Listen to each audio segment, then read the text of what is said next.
Hi guys, ನಾವು ಈಗ ನಮ್ಮ ಪೇರಳೆ ತೋಟದಲ್ಲಿದ್ದೇವೆ. ಹಾಗೆ ಪೇರಳೆ ಅಂದರೆ ನಿಮಗೆ ಗೊತ್ತುಂಟಲ್ಲ, ಪೇರಳೆಗೆ ಒಂದೊಂದು ಭಾಷೆಯಲ್ಲಿ ಒಂದೊಂದು ಥರ ಕರೀತಾರೆ. ಹಾಗೆ ಇಂಗ್ಲೀಷ್ನಲ್ಲಿ ಗೋವಾ ಅಂತ ಕರೀತಾರೆ, ಹಿಂದಿಯಲ್ಲಿ ಅಮೃತ ಅಂತ ಕರೀತಾರೆ, ಕನ್ನಡದಲ್ಲಿ ಪೇರು ಮತ್ತು ಸೀಬೆ ಅಂತ ಕೂಡ ಕರೀತಾರೆ. ನೋಡಿ, ಇದು ಪೆಸಡಿಯಂ ಸರ್ಟೋನಿಯಂ ಅಂತ ಪೇರಳೆ. ಇದು ಬ್ರೆಜಿಲ್ನದ್ದು. ಇದು ನೋಡಿ, ಇದರ ಎಲೆ ಎಷ್ಟು ಚಂದ ಉಂಟಂತ ನೋಡಿ. ಇದು ಹೂ ಅದಕ್ಕಿಂತ ಚಂದ ಉಂಟು. ಮತ್ತು ಇದು ನೋಡಿ, ಇದು ಮಿಡಿ, ಹಣ್ಣು ತುಂಬ ಸಾಫ್ಟ್ ಇರ್ತದೆ. ಇಲ್ಲಿ ಬನ್ನಿ, ಇದು ಪರ್ಫ್ಯೂಮ್ ಗೋ ಅಂತ. ಇದು ಕೂಡ ಬ್ರೆಜಿಲ್ನದ್ದು. ಒಳ್ಳೆ ಸುಗಂಧದ ಪರಿಮಳ ಇರ್ತದೆ, ಸಾಫ್ಟ್ ಇರ್ತದೆ, ಒಳ್ಳೆ ಟೇಸ್ಟ್ ಉಂಟು.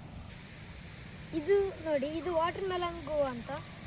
ತಿನ್ನಲಿಕ್ಕೆ ಕಲ್ಲಂಗಡಿ ಹಣ್ಣಿನ ಹಾಗೆ ಇರ್ತದೆ. ಕಲ್ಲಂಗಡಿ ಅಂದರೆ ಗೊತ್ತುಂಟಲ್ಲ, ಬಚ್ಚಂಗಾಯಿ. ಇವತ್ತು ನಾವು ಬಂದದ್ದು ಇದನ್ನು ನೋಡ್ಲಿಕ್ಕಲ್ಲ, ನಾವು ಇಲ್ಲಿ ಬಂದದ್ದು ನಾವು ಅಲ್ಲಿಗೆ. ಬನ್ನಿ ನೋಡುವ.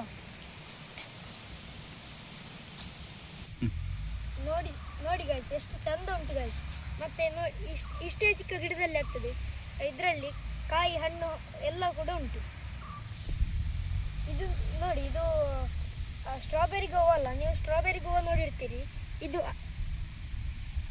ಅರಾಕೌನ ಅಂತ. ಇದು ಬ್ರೆಜಿಲ್ನ ತಳಿ. ರೈನ್ ಫಾರೆಸ್ಟ್ ಗೋವಾ ಅಂತಲೂ ಕರೀತಾರೆ. ಹಾಗೆ ಇದು ನೋಡಿ, ಪರಿಮಳ ನೇರಳೆ ಹಣ್ಣಿನಾಗಿರ್ತದೆ. ಹಾಗೆ ಸ್ವಲ್ಪ ಸಾಫ್ಟ್, ಹಾಗೆ ಹುಳಿ ಸಿಹಿ ಮಿಕ್ಸ್ ಇರ್ತದೆ. ಇದು ನೋಡಿ, ಈಗ ಗೊಂಚಲಾಗಿ ಬರ್ತದೆ. ಹಾಗೆ ಒಳ್ಳೆ ಕಪ್ಪು ಹಣ್ಣಾಗಬೇಕು. ನೋಡಿ, ಈ ಥರ ಒಳ್ಳೆ ಹಣ್ಣಾಗಬೇಕಿದು.